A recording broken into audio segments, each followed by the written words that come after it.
Nakakita ka na ba ng isang 8 foot tall na basketball player?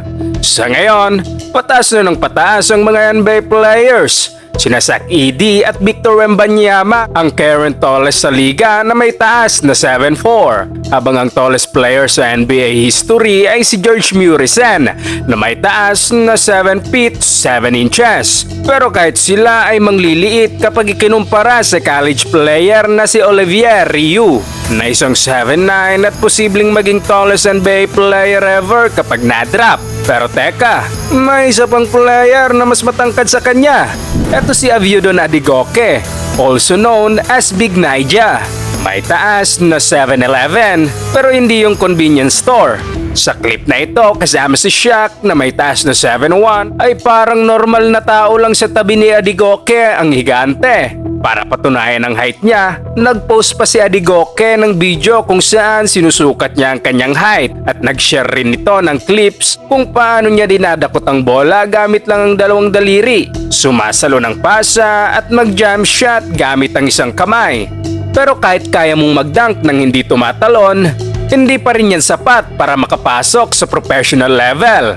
Kaya talakayin natin ang kwento ni Aviodun Adegoke at kung paano niya ginulat ang basketball world.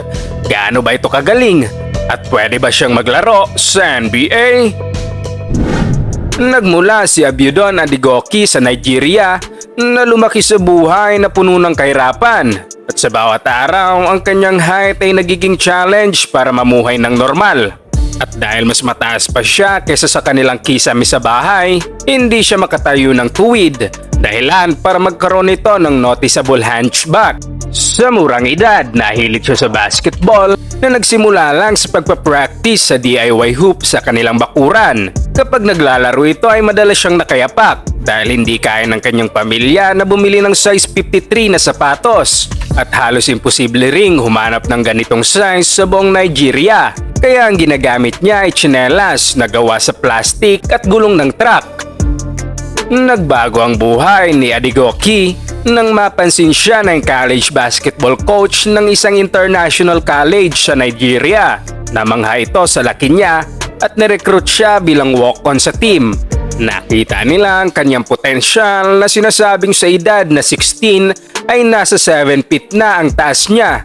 At sa edad na 17 ay umabot na siya ng 7'2" at naging star sa kanyang school. Sa kabila nito, bigla na lang nawala ng balita patungkol sa kanya. Pero hindi nagtagal na pag-alaman na nakatanggap siya ng offer para maglaro sa Middle East. Lumipat ito sa Dubai at sumali sa MPSA Elite Youth League. Taong 2021, may taas na itong 7'9". Pero isang taon lang ang lumipas, nag-post siya ng larawan na nagpapakita na umabot na siya ng 7 feet 11 inches.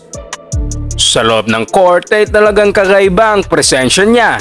Pagdating sa poste ay halos walang makapigil sa kanya. Nakakapag-dunk ito kahit hindi na tumatalon. Kadalasan game over kapag nakuha niya ang bola sa pinta. Pero sa kabilang banda, mapapansin na hindi siya ganon ka-athletic. Mabagal siyang tumakbo at stiff ang movements.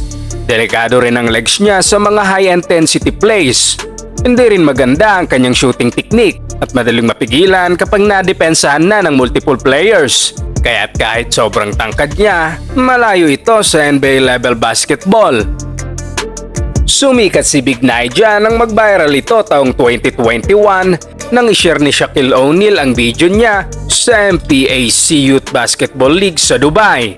Halos walang info tungkol sa kanya, walang mga articles o reports, kaya't nagulat ang mga fans nang bigla itong lumabas at hindi makapaniwala na may ganitong bata na sobrang tangkad, kaya't marami ang nagduda sa kanyang tunay na edad.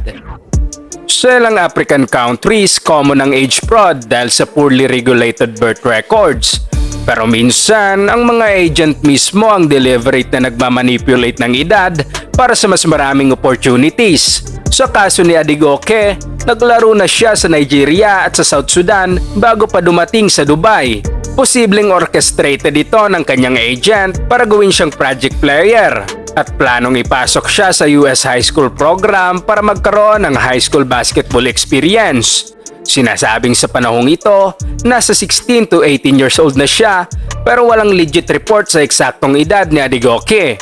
At nang magpakita na ng interes ang mga US scouts ay medyo huli na. Dahil estimated na nasa edad 21 to 23 years old na ito at too old na para sa college basketball at wala rin siyang experience sa credible competitive level. Kaya't hindi na ito pinagtuunan pa ng pansin ng mga NBA teams.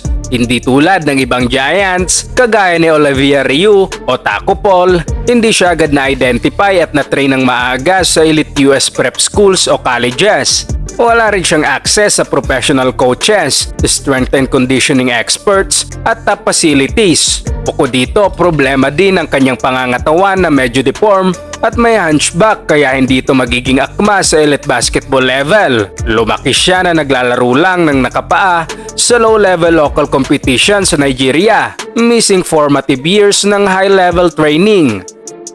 As of 2025, halos 4 na taon matapos siyang mag-viral, wala pa ring official record si Aviodun Adegoke sa professional basketball. Nananatili siyang amateur at karamihan ng mga laro niya ay makikita lang sa social media o workouts at halos walang in-game footage.